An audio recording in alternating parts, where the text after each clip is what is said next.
Bem, meus amigos da Movement. Não. Porra.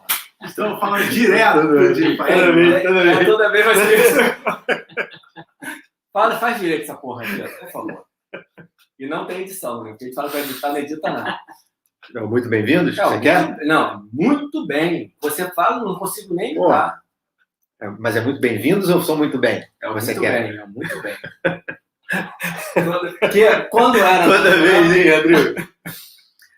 Muito bem, meus amigos da Movement. Foda-se, vai. Estamos aqui com o professor Marcos Russo, nosso convidado da resenha mensal que a gente faz, eu e o professor Alain. A gente já teve alguns convidados, a partir do momento que a gente começou a chamar algumas pessoas para essa resenha nossa, regada a muita risada e cerveja.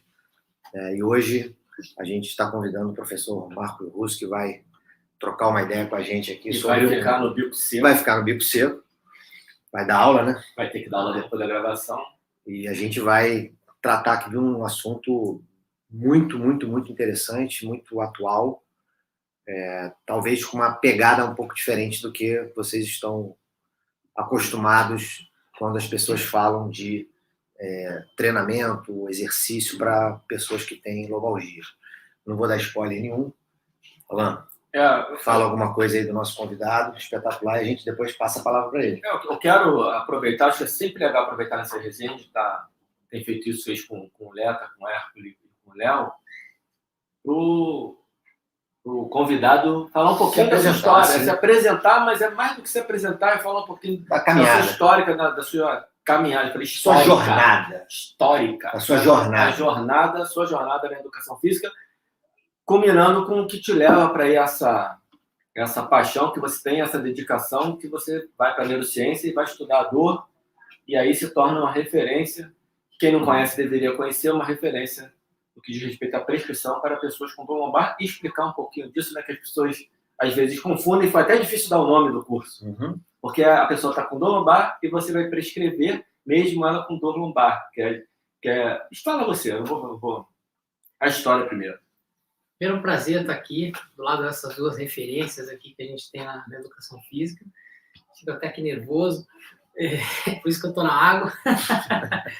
E espero poder compartilhar um pouquinho, ajudar um pouquinho com esse pouquinho que eu estudo também. Eu já sou formado há muito tempo, né? Muito tempo não, mas 2002. E desde então eu sempre atuei na área, fui fazer algumas especializações. Mas o que foi me trazendo justamente para essa área do cérebro era que eu queria entender cada vez mais a capacidade do corpo de se movimentar. E eu não conseguia resolver alguns problemas.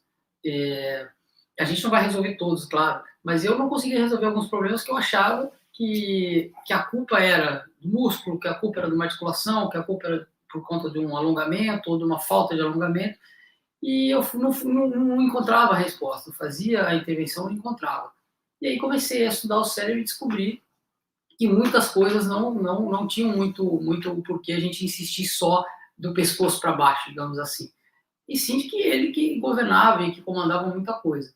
E a partir do momento que eu fui estudando cada vez mais o cérebro e trazendo para as questões de movimento, eu fui me encantando cada vez mais em entender todo um contexto e acabei caindo na neurociência, onde eu fiz o mestrado, onde eu estou agora estudando doutorado, e sempre tentando conciliar neurociência e exercício. Como que a neurociência pode, de uma forma prática, trazer benefícios para as pessoas, como que nós, profissionais de educação física, de uma forma geral, a gente pode aproximar o que a gente tem lá na ciência com a prática e trazer benefícios para as pessoas.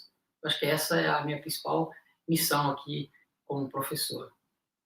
Muito bem. Eu estou olhando, você olhando assim, tá me dando a percepção que você quer já fazer uma pergunta para o Russo. Não, eu ia perguntar para ele, além dessa trajetória que te levou do ponto de vista mais acadêmico aí, e obviamente do ponto de vista de resolver os seus problemas lá do dia a dia e tal, a sua história é de trabalhar mais com um atleta, com um cliente convencional, assim, o que normalmente foi o seu laboratório prático de intervenção, assim, quais são as pessoas que te procuraram ou que você teve a oportunidade de trabalhar e que te criaram esse entendimento que você tem hoje da dor lombar e o exercício para quem tem essa condição?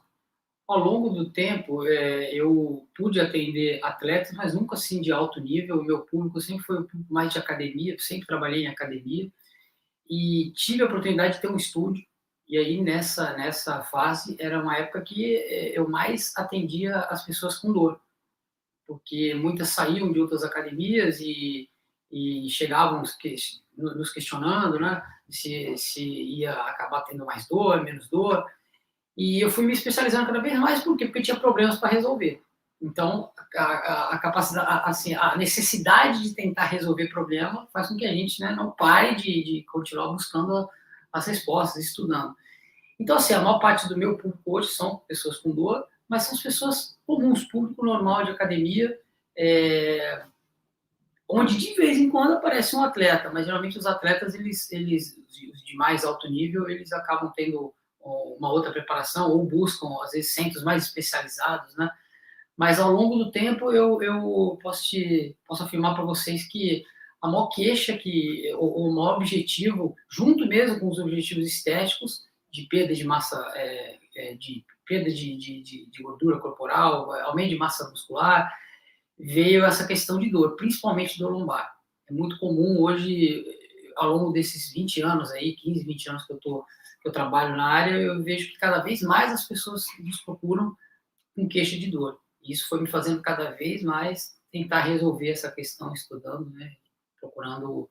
Tem um negócio curioso do. Alan, como a gente Só não uma tem. coisa assim, Como a gente não tem. Da próxima vez, ele vai. Eu vou acabar pegando uma cachaçinha ali, eu vou acabar pegando. Ele tá assim, um ó. pouco tenso, né? Mas Ele vai olhar pro lado, ele tá aqui, ele tá focando focando lá, ele quer olhar para você para falar. Eu vou aproveitar, como a gente não tem muito Pode olhar pro lado, cara. eu vou aproveitar e vou te fazer uma pergunta que é um negócio que, não sei se você já percebeu, mas eu lá no CROSS, eu tive a oportunidade de perceber isso. Quando toda a minha vida eu trabalhei na academia convencional, né, assim, como aluno particular e como professor de sala de musculação durante muitos anos, prescrevendo para um monte de gente e tal, eu nunca tive nessa minha experiência lá, foram tipo uns 15 anos que eu fiquei basicamente nesse ambiente, as pessoas, elas tinham clareza do que era uma dor lombar. Quando eu quero dizer clareza que é dor lombar, assim, se o cara falava para mim que estava com dor na lombar, eu já falava assim, pô, então, peraí, deixa eu me preocupar. Depois que comecei no CROSS, com a quantidade de exercício de cadeia posterior que o CrossFit usa, e aí, obviamente que a academia hoje ela já pega um pouco isso, mas aí eu estou um pouco fora disso, né, do volume, coisa que eu tive no CrossFit. O que eu comecei a perceber é que no Cross as pessoas tinham dor na lombar pra caramba, mas era dor muscular tardia.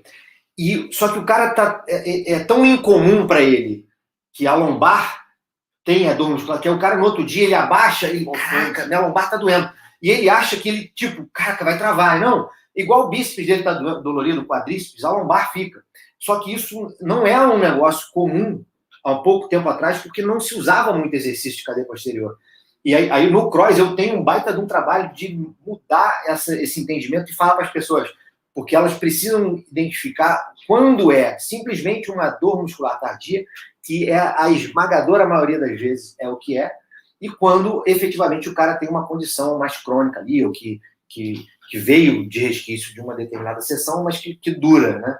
E que 2, 3 dias depois ela não some.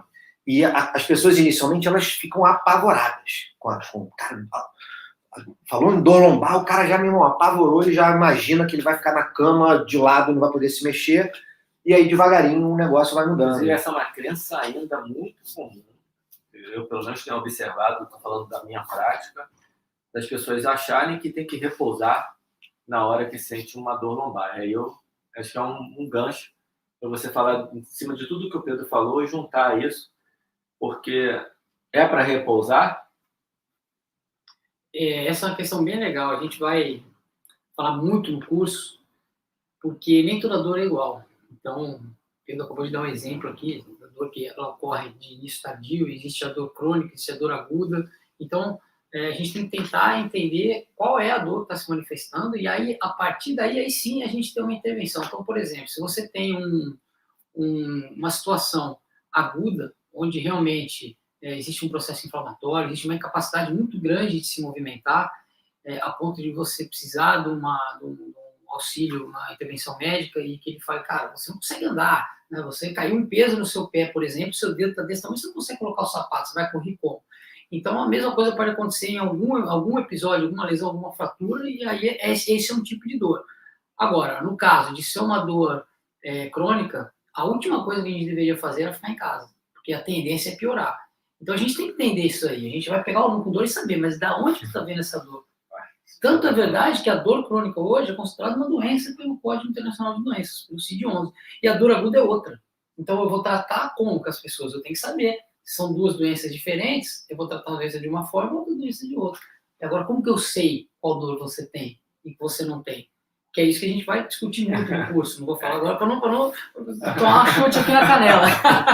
Não, nem vai dar tempo, né? O curso tem 4 horas, se você falar agora, você vai ter que desmarcar a sua aula de personal, e o curso fica sendo a resenha. A gente vai até mais de meia-noite aqui, certamente. Mas acho que vale você dar uma explicada rápida, só um pouco da diferença, mesmo que seja em termos de período, da dor aguda e da dor crônica.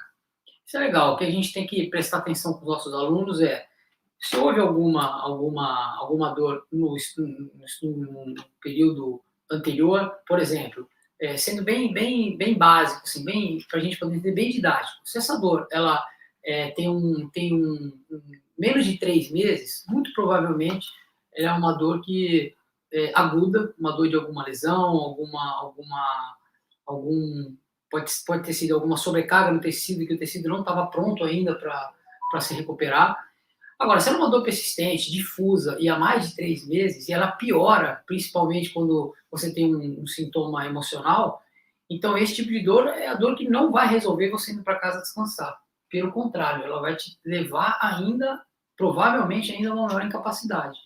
Então é importante ter esse histórico do aluno, saber o que ele fez, há quanto tempo ele sente isso, se essa dor é muito bem localizada, se essa dor é mais generalizada, porque são essas características que vão diferenciar qual tipo de dor que o nosso aluno está ou que ele tem ao longo da vida.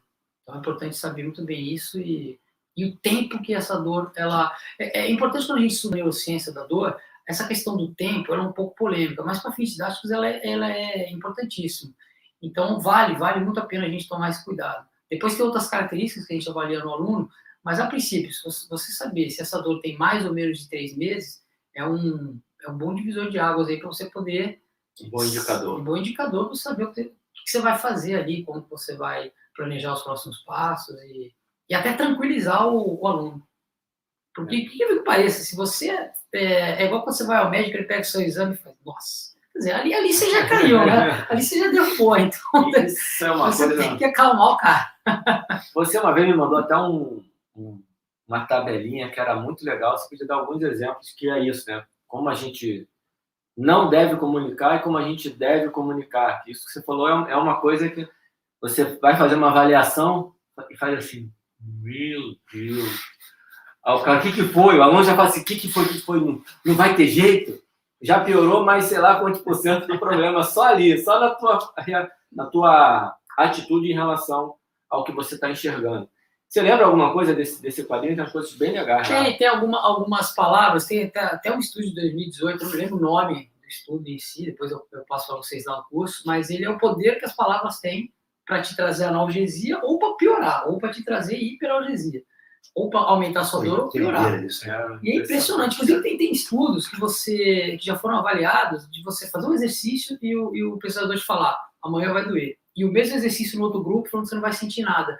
E a resposta foi interessante. O grupo que teve a informação de que ia doer sentiu mais dor, enquanto o outro não. Então, assim, se você chega para o cara e fala assim, a sua coluna é frágil, você tem uma hérnia de disco, isso entra no nosso ouvido como uma coisa, de uma forma. Alguém vira para você e fala, não, isso é um processo natural, um processo que todo mundo tem ou vai ter. Poxa, o que precisa aqui é fazer movimento, fazer exercício, você vai poder correr, você vai poder jogar futebol, precisa ter alguns cuidados que a gente vai ter aqui, mas é completamente normal, é outra coisa. Então, palavras muito fortes como incapacidade, lesão, desgaste, são palavras que a gente tem que tomar um pouco de cuidado, até porque a maior parte dos exames de ressonância em pessoas assintomáticas mostram diversos desgastes. Ou seja, até que ponto isso é desgaste ou algo natural. Eu estou ficando com a barba branca aqui e não tenho dor no queixo. Estou ficando com o cabelo branco, eu tenho dor de cabeça. Então, até que ponto, né? A pele vai ficando mais enrugada e eu não tenho dor. Então, até que ponto uma articulação que está um pouquinho diferente de uma articulação que a gente nasceu, ela é uma articulação defeituosa. A gente tem que ter muito cuidado com esses exames de imagem, a forma como fala. Procurar formas de se expressar com o aluno, sempre mostrando que ele é capaz, que ele vai conseguir, que ele é parte ativa do tratamento. Isso é o mais importante. Se a gente já chegar ali desmotivando, acabou. Ele não volta no dia seguinte. Aí vai piorar. Não, isso aí cara, no cross, como tem muito movimento que atua muito sobre a área e o cara tem que ter cuidado, tem que ter a coisa técnica, é engraçado, porque as pessoas ficam morrendo de medo. Tem um aumento de carga ali, né? E aí, óbvio, tem todo um trabalho para explicar que vai ser uma progressão, que a gente vai fazer devagar, vai respeitar o limite da pessoa, progressão de tudo, de complexidade de movimento, de carga, já de me chegam muito velocidade. com medo, pelo menos. Chegam. Isso é legal. Chegam. Cara, é impressionante, até hoje. Não essa linguagem que o Russo está falando. Não, né? Cara, você não tem noção. E direto acontece, às vezes a pessoa tá lá e aí ela sente essa dor muscular de início tardio, porque ela treinou deadlift, era um volume alto de trabalho, por exemplo, no WOD ela fez 7 rounds, por exemplo, de 5 repetições. Ela fez 35 repetições do movimento em situação de fadiga, ficou dolorida no outro dia. Aí ela chega e fala assim, cara, Pedro, tô muito dolorida, será que não é porque eu tenho uma hérnia, que eu fiz um exame há 4 anos atrás? Não é nada disso, isso aí é comum. Você vai sentir isso porque você fez o trabalho ontem que atuava sobre essa área. E a gente vai distinguir o que é essa dor de início tardio, que assim, eu diria que é 99% dos meus casos lá. E aí vai ter 1% que eventualmente o cara pegou um peso um pouco além, ou às vezes o cara faz tudo certo e dá também. A gente tem a mania de achar que, não, às vezes o cara faz tudo certo, tá com a técnica certa, a progressão de carga certa, e às vezes ele sente. É raríssimo, mas acontece. Tá? E aí, óbvio que você vai tentar identificar essas coisas, mas na grande maioria dos casos, é muito simples de resolver, entendeu? É muito simples de resolver, e isso que ele está dizendo, eu estou falando fazer isso de forma intuitiva, mas você não é desmerecer, mas tirar um pouco do tamanho desse problema para o cara é algo que eu faço muito lá na Inox e realmente ajuda. O cara acaba ficando confiante em você, começa a fazer, dá 2, 3 meses, não tá sentindo nada. E fala, caraca, minha coluna está muito mais forte do que sempre foi e tal. Isso é muito comum. Eu falo direto lá, cara, coluna e joelho é mole de resolver. Ombro é duro. Ombro é bizarro. Eu que sei. Ombro é bizarro. Eu que sei. Mas coluna e joelho, cara, no cross é moleza. Ombro é forte. Você falou um ponto aí que é interessante, que tem a relação da causa e efeito. Não vou nem entrar no mérito da experiência, né? Porque o Pedro está falando aqui, mas quanto tempo de experiência que o Pedro tem com treinamento e está vendo isso acontecer. Mas você falou do 99%, porque você está dando um relato de toda uma progressão feita corretinha, bonitinha. Sim. Mas nem sempre você sabe a causa da dor efetivamente. A pessoa vai, e em geral, que eu ainda observo, por incrível que pareça, é que a pessoa passa o dia inteiro sentada no sofá, um comportamento sedentário, aí faz 10 minutos de exercício, sente uma dor, de onde veio a dor? Foi o exercício. Daqui a pouco eu conto um relato de um cliente que aconteceu hoje comigo. Isso já é legal você falar, eu acho legal o Russo falar um pouquinho também, mas o que eu queria que o Russo falasse, aí deixa para depois, fica alguma segunda pergunta, é essa relação de causa e efeito que a gente também na educação física tem, eu diria que o vício de querer achar a causa sempre do ponto de vista mecânico. Acho que é legal o Russo falar um pouco sobre isso para a gente, que é o que a gente fala muito de estruturalismo, que é um mecanicismo, mas eu acho que vale o Pedro falar antes. Não, é só porque dentro do que você acabou de falar, hoje estava dando aula para uma aluna, e aí ela está por causa da pandemia, né? Ela pedala, ficou muito tempo sem pedalar.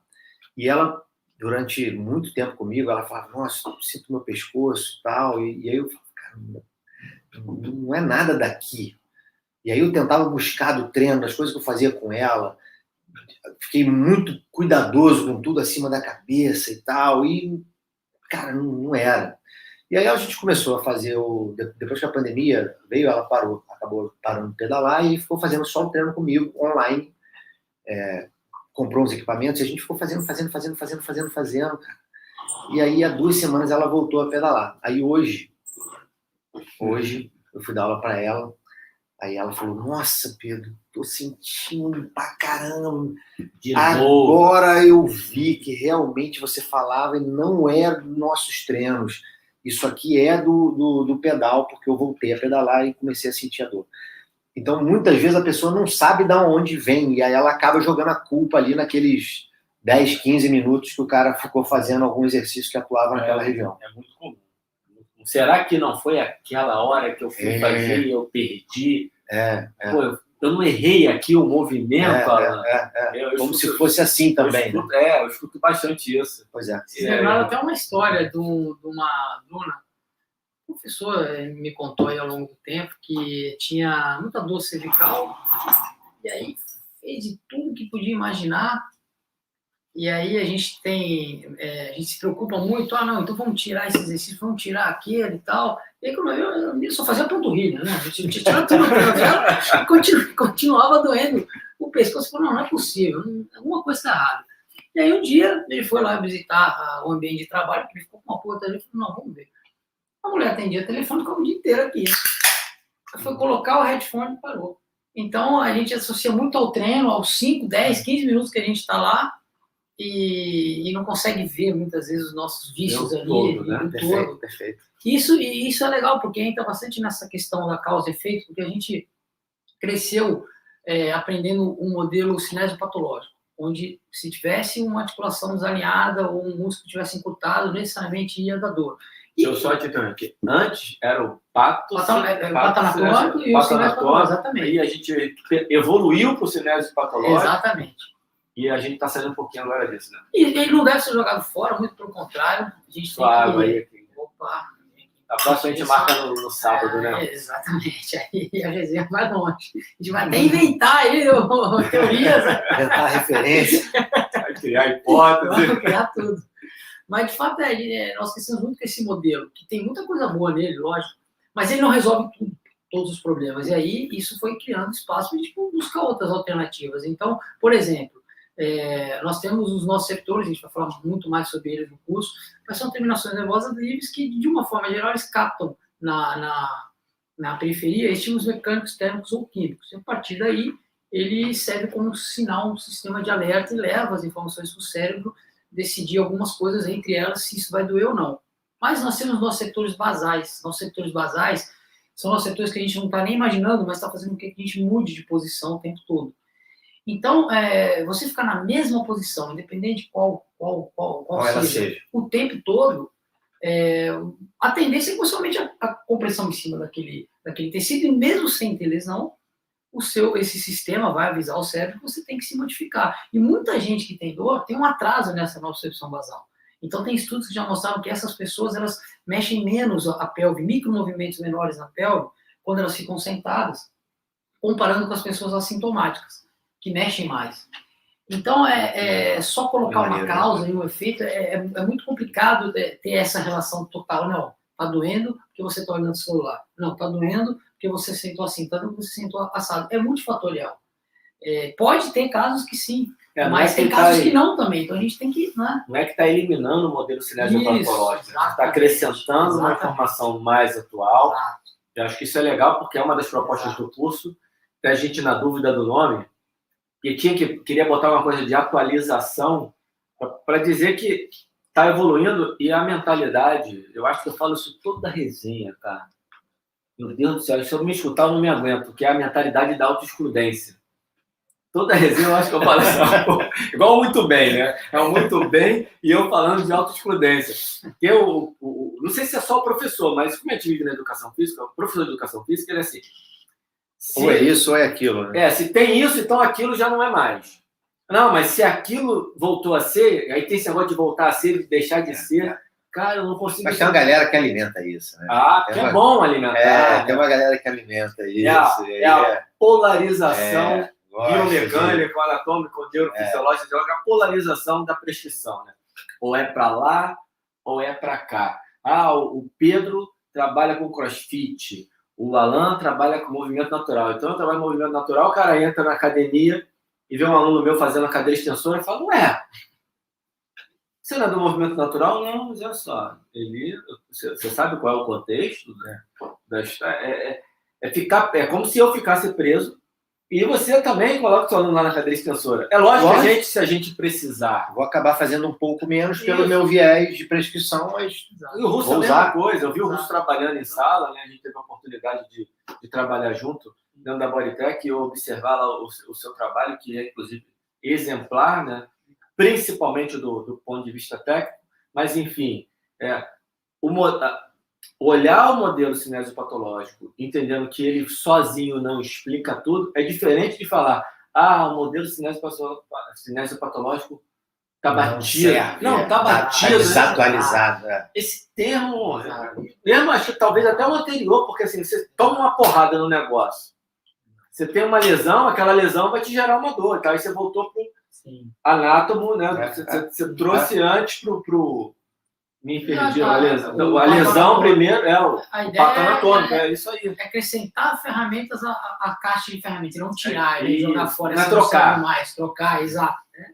Tentar aumentar a nossa capacidade de resolver problemas, tentando achar respostas em que outros modelos não tinham. Mas os outros modelos têm respostas excelentes também que se aplicam, né?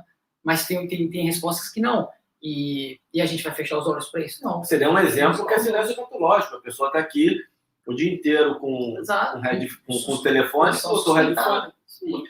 Tem uma outra coisa que eu até... Foi uma coisa que a gente discutiu, Leandro, sobre o curso, assim, como a gente colocava o nome, porque quando alguém fala, né, alguém pensa em exercício para dor lombar, automaticamente na cabeça do professor, que tem algum estudo e tal, já vem na cabeça dele lá o perdigueiro, a ponte lateral, o Big Tree lá do McGill.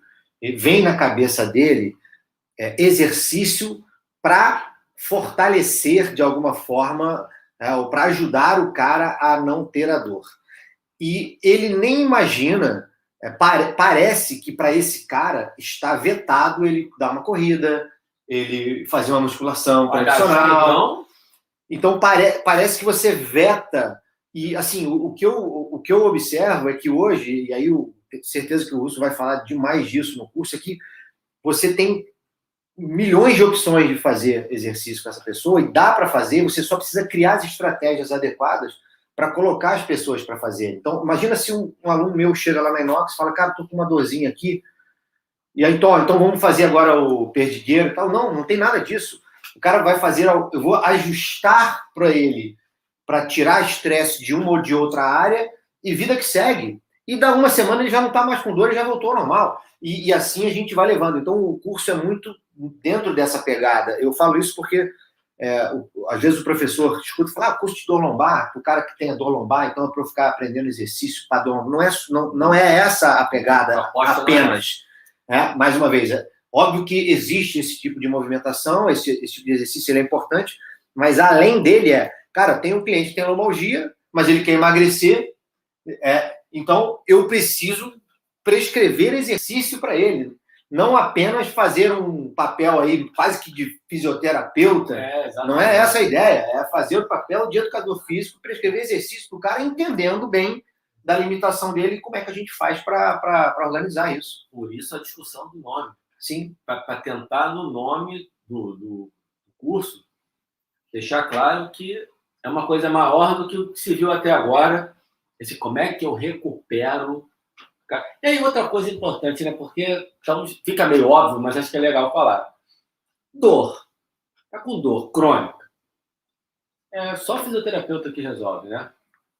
Esse é um problema sério que os professores de educação física têm que acordar, porque recentemente eu fiz até uma especialização no Einstein, onde 99% da turma eram médicos, e o que eu mais ouvia lá era o seguinte: galera, vocês precisam procurar um professor de educação física para trabalhar com vocês. Claro que um fisioterapeuta, um psicólogo, mais um professor de educação física também, para trabalhar com vocês, para poder prescrever exercício. Por quê? Porque justamente, gente, isso daí não é só prancha de perdigueiro. Ótimos, são excelentes. E um deadlift? Né? E um salto? O que a gente pode fazer? Pode fazer. E deixar isso de uma forma mais intensa, com materiais que nós temos com muito mais conhecimento. Então, o professor de educação física ele tem sim que dominar a dor crônica, porque ele não domina o diabetes para poder passar exercício, a hipertensão, e não domina outras comorbidades. Então, a dor crônica é uma que tem que dominar e principalmente entender que ela é diferente da dor aguda. E aí que está o X da questão. Como trabalhar? Quais são? Se a gente sabe que a dor crônica leva a uma disfunção enorme em diversas áreas do cérebro, e elas estão relacionadas com movimento e com equilíbrio e com força, então é a partir daí que a gente vai prescrever os exercícios. Quais então seriam os exercícios melhores para isso, pensando em todo o trajeto que a dor leva a mudanças e alterações, inclusive como perda de massa cinzenta. Então é a partir daí a gente prescreve através do entendimento da fisiopatologia da doença, não simplesmente reproduzindo movimentos sem saber o porquê que a gente está fazendo. É tão complexo que, se você pegar uma pessoa que tem dor lombar crônica, pedir para ela caminhar, e pedir para ela fazer um deadlift, ou pedir para ela fazer um perdigueiro, ela vai melhorar nas 3 situações. Por quê? Então é isso que a gente tem que discutir. A gente tem que criar ferramentas para entender o que está acontecendo e, a partir daí, prescrever, como você disse, atendendo às necessidades e, principalmente, buscando transferência para as tarefas do dia a dia. E outra coisa, exercício físico, assim como em qualquer outra situação, não resolve nada sozinho. E aí que tá. Se algumas pessoas, se o exercício físico não é capaz de resolver, por exemplo, a dor, ou diminuir significativamente a dor de uma pessoa, como que eu posso, então, torná-la mais ativa e conviver com isso? Através de quais exercícios? Exatamente então, isso. Qual que eu trago função para ela? Porque é melhor uma pessoa com dor conseguir levantar e caminhar do que uma pessoa que não vai fazer nada. Então, como eu passar para melhorar isso? Isso é importantíssimo. Tem um trabalho que eu acho que é de 2019, eu não vou lembrar detalhes agora, porque não é meu objeto 100% de estudo, né?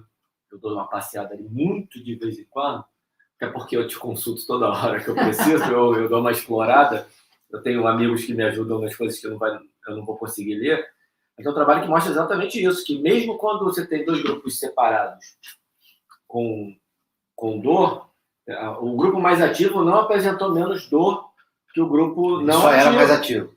Ele era mais ativo, então... E tinha todos os benefícios de ser mais ativo. Ser mais ativo, vai ter a reboque, mesmo sentindo a mesma dor do que o grupo não ativo, tem mais independência. Exatamente. Não era exatamente essa a conclusão do artigo, é mais uma interpretação minha, mas caramba, olha só, não é só... Não adianta você falar assim, se você é mais ativo, você vai ter menos dor. Talvez até seja, né, o Russo.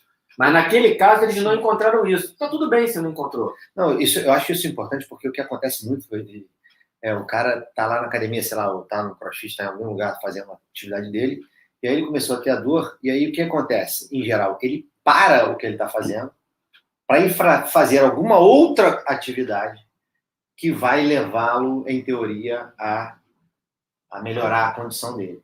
Mas ele para o que ele está fazendo. Quando, na maioria das vezes, provavelmente um ajustezinho que fosse feito resolvia e ele não tinha a regressão dos benefícios, ele não tinha a descontinuidade, que depois para esse cara voltar é mais difícil. Imagina, cara, vamos lá, esse estudo, acho que é 2018, na verdade, eram pessoas mais idosas.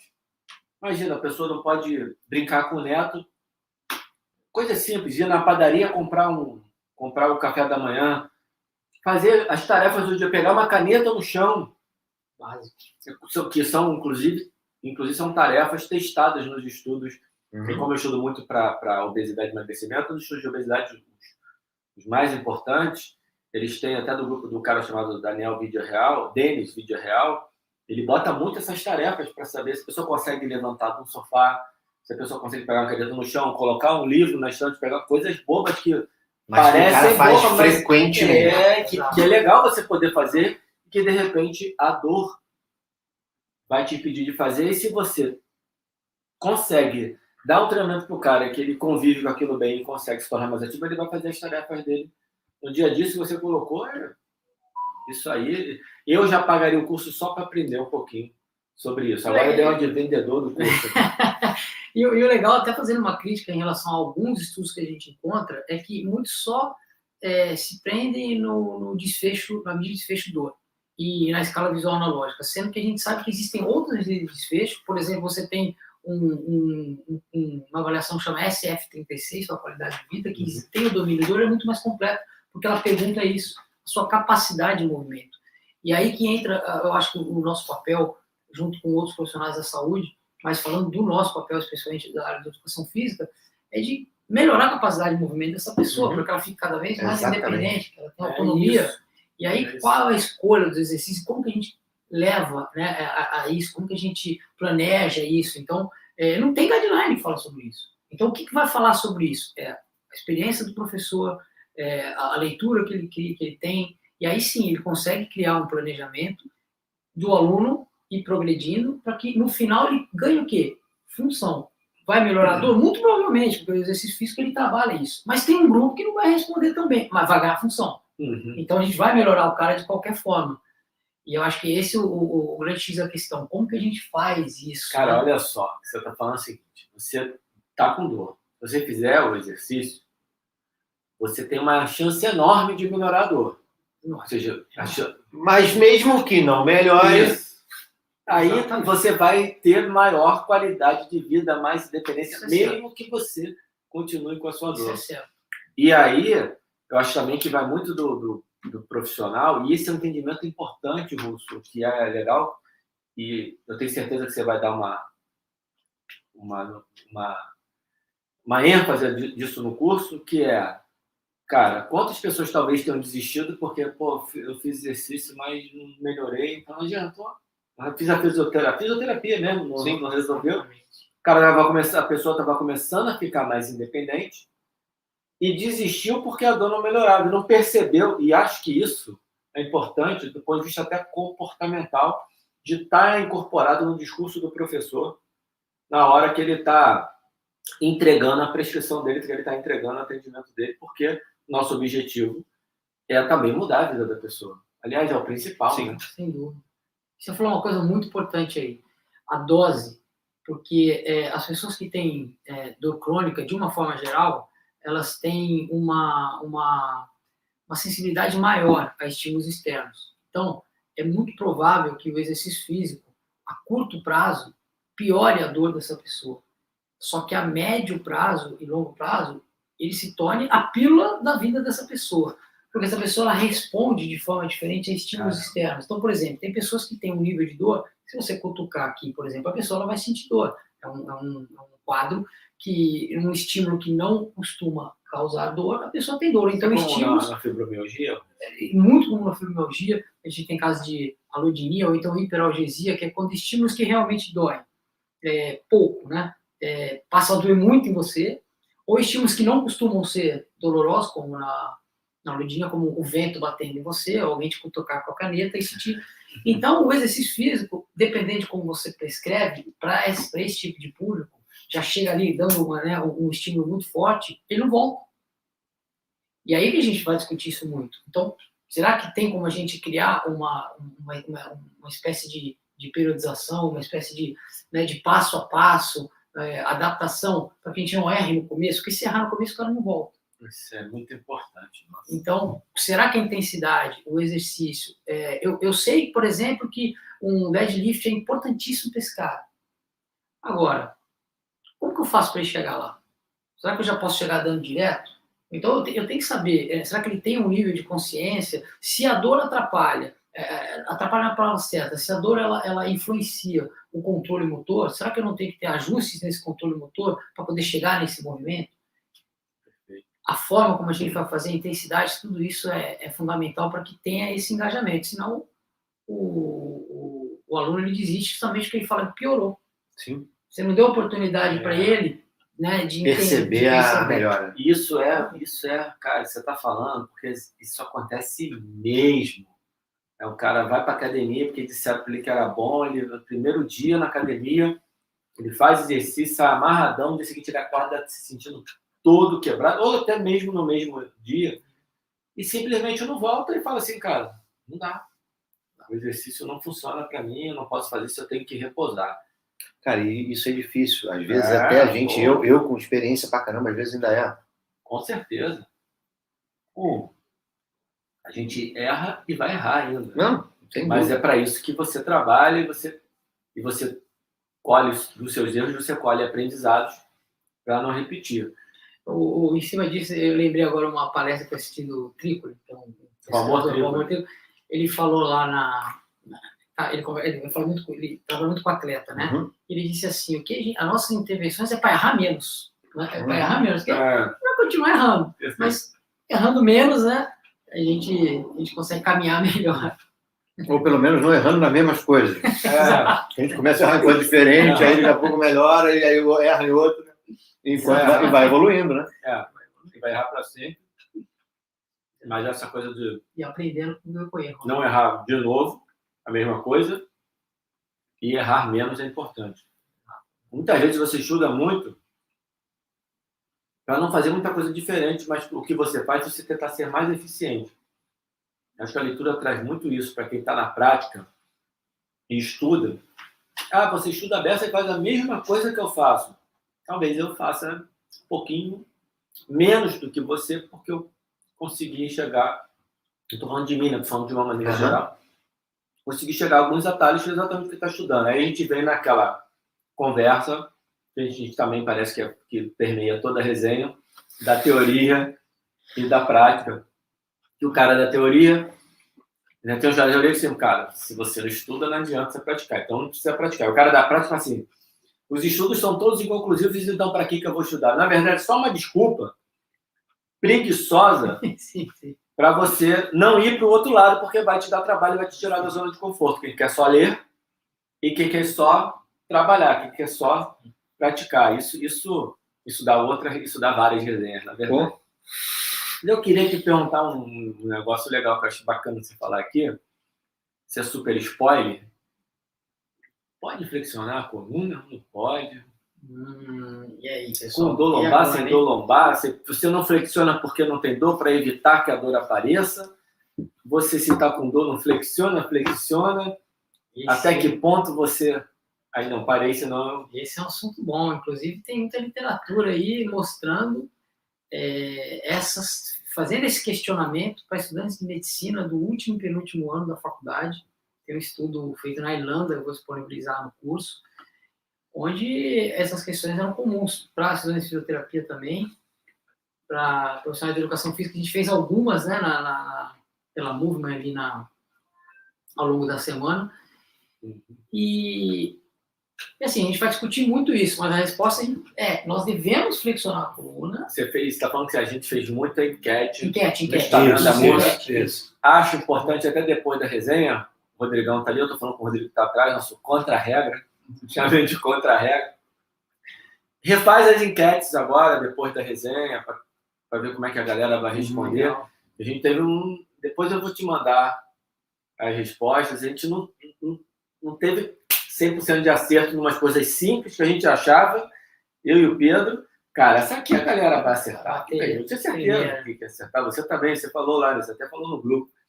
E não foi bem assim na hora que a gente foi ver as respostas. Acho que vale a pena repetir. Agora, desculpa. Não, é legal, porque esse estudo irlandês é justamente isso. Eles aplicaram um questionário para os estudantes de medicina do penúltimo e do último ano, e depois deram uma aula de neurofisiologia, da dor, de movimento, depois repetiram as perguntas e as respostas foram completamente diferentes. Então, é realmente polêmico, porque nós crescemos e pelo menos quem se formou já há mais tempo cresceu com essa crença de que não podia de jeito nenhum flexionar a coluna. Quem está assistindo aqui, depois digita no Google Jefferson Curl, vai assustar com o exercício que o cara flexiona a coluna. Então, assim, a grande questão não é flexionar por flexionar. Então já que flexionar, vamos sair flexionando tudo. Não é isso. Não é isso, mas é entender que a coluna não é de porcelana. E ela foi feita para flexionar, senão não seriam os robôs. Tem hora, tem momento, tem forma, robusta. tem forma de conduzir carga com ela de uma forma mais neutra, por conta de performance, por conta de eficiência de movimento. Exatamente. Tem forma de você não se preocupar com isso para amarrar o tênis. Então, a questão é em que momento a gente vai usar... O cara faz um deadlift com 100 quilos Aí ele acha que depois tem que pegar a caneta com a mesma técnica do deadlift de 100 quilos. Há muito tempo que foi reproduzido na nossa profissão. Exato. Você imagina o cara... Aí tem a técnica para você pegar uma caneta no chão. É surreal, mas gente, durante o tempo, eu mesmo tenho que fazer a meia-culpa Passamos aqui. por isso e eu cansei de falar Tem isso. palestra também, falando sobre isso. Não, você ensina o seu aluno a pegar a caneta no cara, ensinar o aluno a pegar a caneta no chão. Eu devia ter vergonha, mas eu sou, nesse ponto, sem vergonha. Não temos vaidade. Era verdade na É época. verdade. Não temos Era o que a vaidade gente de sabia ter na falado época, merda. né? E é naquela época era Era que tinha isso, a melhor exato. informação. Ainda tem, aí a gente, até para falar merda, a gente se defende, né? Sim. Ah, a informação da época era essa. Era O verdade Maguila na era um época. cara. É da real. Mas não é bem por aí, né, Russo? Exatamente. E as coisas mudam, né? Amanhã, depois, muita coisa que a gente defende hoje. O importante é que a gente tem que ter a cabeça aberta para aprender, para assumir e continuar caminhando. Porque a ciência e a tecnologia, elas vão conseguindo buscar cada vez mais, né? Entrar cada vez mais nessas questões de movimento e tal. E aí a gente vai ajustando para a nossa prática. Lembrando que, assim, é importante, porque é muito importante o professor de educação física estar na prática. Porque tem gente que está lidando ali com... O cara com dor, ele está no meu ouvido. Está no seu ouvido, está no nosso ouvido. E muitas vezes é além das guidelines que a gente tem que conduzir, né? Você tem que ser psicólogo, com todo respeito ao psicólogo, não é ser psicólogo, você tem que ouvir o aluno, né? O psicólogo é quem faz esse trabalho, inclusive é recomendado para os alunos que têm dor lombar crônica, eu faço terapias, por exemplo, cognitivas comportamentais, que ajuda muito, inclusive no aumento da massa cinzenta, então, por isso que o psicólogo é fundamental, mas quando eu me referi a isso, é uma forma carinhosa aí de falar que a gente tem que entender o aluno, e aí sim, incentivá-lo a fazer o movimento e flexionar a coluna. Então é muito importante que o pessoal que está na prática está bem alinhado com essas questões para poder, aí de fato, realmente melhorar. Senão você engessa o aluno. Se você engessar o aluno, a tendência é Eu melhorar. acho que cria até um pouquinho de...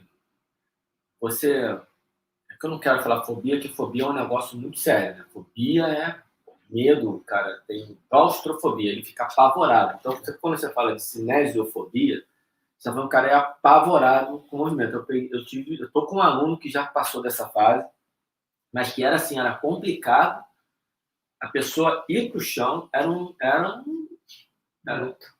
uma luta, um caso à parte. Ali, eu acho que é algo que eu nunca tinha presenciado de cinesiofobia e tem um outro termo. Catastrofização. Isso, catastrofização da dor. Porque ela está com a dor e ela assim, eu não posso fazer, e ela dá uma dimensão para aquilo que é enorme. Então, eu não sei por que eu comecei a falar essa porra. Eu perco a porra do raciocínio. Ele tem isso direto. E olha que não é cerveja, não, hein? Porque ele perde sem cerveja também. A gente tem que, né, além dos exercícios, a gente ainda se depara com a dificuldade de poder perceber. Não, ele não vai lembrar. Esquece. Ele não vai lembrar. Daqui a pouco ele vai lembrar. Daqui a pouco. Aí, quando eu assisto, eu nunca assisto tudo, né? Mas se eu assistir tudo, eu falei assim, caralho, que idiota, era essa porra aqui. Bom, já foi. Agora, isso é importante, porque a gente vai falar muito sobre a neurofisiologia da dor, mas existem áreas do cérebro que mostram comportamentos, em grande número de casos, mostram comportamentos funcionais em regiões como o córtex cingulado anterior, que tem muita relação com catastrofização, ou a ínsula, que tem muita relação com o medo do movimento. Então, existe realmente alterações morfológicas, né, no cérebro dessas pessoas. Não é simplesmente um glúteo que está fraco ou uma falta de mobilidade. Isso também pode acontecer, mas existem coisas muito além que a gente tem que ter cuidado, tem que prestar atenção e criar estratégias. É aí que entra essa parte muito legal que você trabalha, de você conseguir criar tarefas para as pessoas fazerem. A tarefa com foco externo. Com foco externo. E aí ela tem medo de agachar, mas ela pegou a caneta que está no chão, ela agachou. Nem pensou no que estava agachando. Exatamente. Tem muitos casos desses que eu no trabalho com foco externo, e por que eu dei uma gaguejada aqui? Porque é o seguinte, porque tudo é tarefa. Uma cadeira extensora é uma tarefa. Você vai assim, a cadeira extensora, você contrai o quadríceps. Se contrair o quadríceps é uma tarefa. Eu mesmo já me equivoquei com essa linguagem, até uma fisioterapeuta que também é psicóloga de Santa Catarina me chamou a atenção, que Alan, tudo é uma tarefa. Você está falando da tarefa com o foco externo. E a tarefa com foco externo, realmente a pessoa, ela faz o movimento e você ri, cara, de forma, você consegue achar a estratégia. Então você não pode agachar, né? Tá bom. Agachada ali, de cócoras. Uma aluna, no outro dia, a tarefa que eu dei, ela não estou conseguindo, estava no online, eram 2 câmeras, tem uns esquemas que eu faço, você não tá dando para visualizar, que botar mais embaixo, e eu fui ali conversando, quando eu só queria que ela ficasse de cócoras, porque ela falou que não podia ficar de cócoras. Eu tirei até um print. Mais de 1 minuto de cócoras. Então tá bom, né? Então realmente você não pode ficar de cócoras. Mas eu lembrei, o que eu estava falando é que nessa coisa do... Cadê que ele lembrar? Nessa coisa de entender essa relação com a dor e tudo, a gente não pode botar o medo no aluno de que ele não pode fazer movimento. E muitas vezes, por isso que o conhecimento que você está falando, que é o conhecimento que você vai falar mais detalhadamente no curso, e estou vendendo mesmo, porque, cara, a pessoa não pode perder uma oportunidade dessa,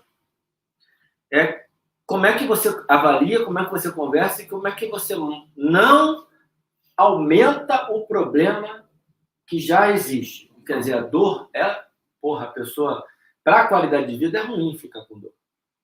Aí você vai e você fala agora, não, para pegar a caneta no chão tem que ser... Puta, professor, caraca. E aí você falou um negócio aqui, não deixar passar. Vou só fazer uma parte aqui também. É engraçado porque, às vezes, o professor ele acaba não visualizando aquilo que vai gerar para ele um diferencial competitivo de prescrição de treino no mercado. Cara, essa galera que tem medo de fazer exercício e tal, se você pega um cara desse e você, com estratégias fundamentadas, você coloca esse cara para fazer, esse cara vai falar de você para todo mundo. E aí, às vezes, isso tem um impacto, né, uma intervenção dessa, tem um impacto, às vezes, para o cara, mercadológica, para crescimento realmente de uma carteira de cliente e tal, absurda. Muito maior do que se eventualmente o cara aprendesse agora eu vou ter que fazer uma caminhadinha lateral com elástico para cá ou para lá. Aí ele vai botar, o aluno vai achar legal aquilo, beleza, maneiro, só que o impacto que isso tem comercial não chega perto de um impacto de você pegar uma pessoa que tem dor e que acha que ela não pode fazer nada e você conseguir botar ela para fazer as coisas. Isso. Entendeu? Você vira Deus com essa pessoa.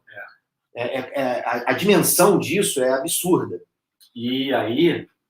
Quanto mais gente fazendo isso, mais rica fica a profissão, melhor fica a população, mais gente você atende, porque vai passar por tudo, né, o Pedro? Passa não só pela captação, mas pela aderência também. E agora nós estamos falando, e isso é bacana aqui, nós estamos falando do ponto de vista técnico, mas não dá para trabalhar esse assunto sem pensar no ponto de vista comportamental também, porque o que você está falando aí, quando a linguagem que você utiliza, ela é comportamental. E quando a gente fala de ser psicólogo, é só uma brincadeira. Claro, mas é estar atento a uma questão comportamental também. Como é que você se relaciona com o aluno é muito importante. Não tem como separar nessa hora. Eu não consigo ver essa separação. E nem deve, né? O tratamento da dor ele deve ser multidisciplinar. Então, nós temos que ter essas estratégias e o acompanhamento desses outros profissionais. E o que você falou é muito importante, porque 1,5 bilhão de pessoas sofrem de dor crônica. Pois é. Tem muita gente precisando da nossa ajuda. E assim, uma das coisas também que me fez entrar de cabeça nessa área é que, como profissional de educação física, como professor de educação física, né, eu me sinto muito bem quando eu consigo resolver esses problemas. Me faz muito bem. Faz bem para a pessoa, mas me faz muito demais, bem. Né? Exatamente, me faz muito bem. Fala, valeu a pena ter estudado. Exatamente. E eu fico muito feliz e eu posso assim, garantir para as pessoas que, pelo menos através da minha experiência e de alguns colegas, que esse é um público muito fiel. Principalmente porque o exercício físico passa a ser como se fosse uma pílula de analgésica para essa pessoa. Então ela precisa do seu serviço o tempo todo, porque se ela fica uma semana sem, vai doer. Então ela precisa de você. E você também fica feliz por isso, né? Você vê o seu trabalho, você vê o reconhecimento e o principal, você está fazendo um bem enorme, né, para a pessoa. Então, existe um público muito grande da nossa ajuda. Não tem preço. 1,5 milhão de pessoas. Amigos. Fala. Não, é contigo. Começou, termina. Não precisa nem falar nada, né?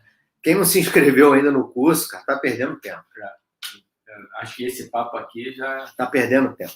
Já deu todos os inícios de caminho para a pessoa entender a importância de estudar esse assunto. E, claro, independente da pessoa... A gente está brincando, é óbvio que a Movement ela vive de curso, né? Ela funciona, ela existe para isso, mas só de assistir essa resenha, eu acho que já o cara já... Insights de abrir a cabeça, não vai ter milhões. Caramba, tem mais aí. Se não tiver, tem algum problema aí.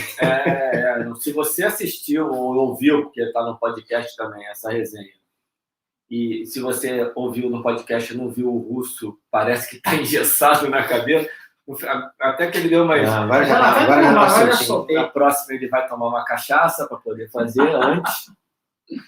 Mas se não abriu a cabeça depois desse podcast, se não conseguiu enxergar que está. E é o que é o barato, porque mostra o quanto a nossa profissão está avançada e quanto a profissão realmente é importante para dar para a sociedade algo demais que o ambiente tirou, que é atividade física. E aqui, no caso, a gente está falando de atividade física direcionada, de atividade física sistematizada. Russo, acho que a gente pode encerrar aqui, né, Pedro?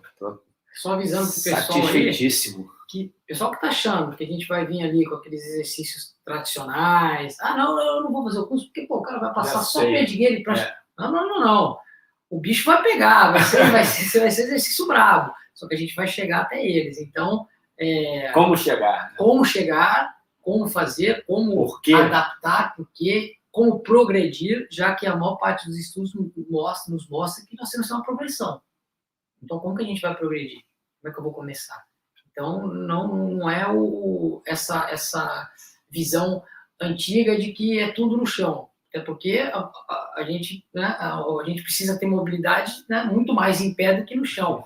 Só que a gente tem que chegar lá, né? Então, não é o básico, não, galera. Tem muita coisa nova de artigos de 2020, 2021, 2019. Então, não são coisas que foram ensinadas há 10 anos atrás, ou até 5 anos atrás. São coisas recentes, estudos aí de meses atrás, com progressões, com exercícios completamente diferentes e que muitas vezes foram considerados vilões. Olha aí. E que hoje não são mais, hein? Então, não vou falar quais são, mas... Muito bem, galera. Bom, com muito bem do Pedro, eu já levanto aqui, já venho para dar o stop, encerrar a transmissão. Um abraço, Russo. Muitíssimo obrigado. Muito obrigado. Agradeço. E disponibilizado tempo aí, né? Nos vemos novamente no curso, especificamente Perfeito. dia 10 e 12 de agosto. Forte abraço.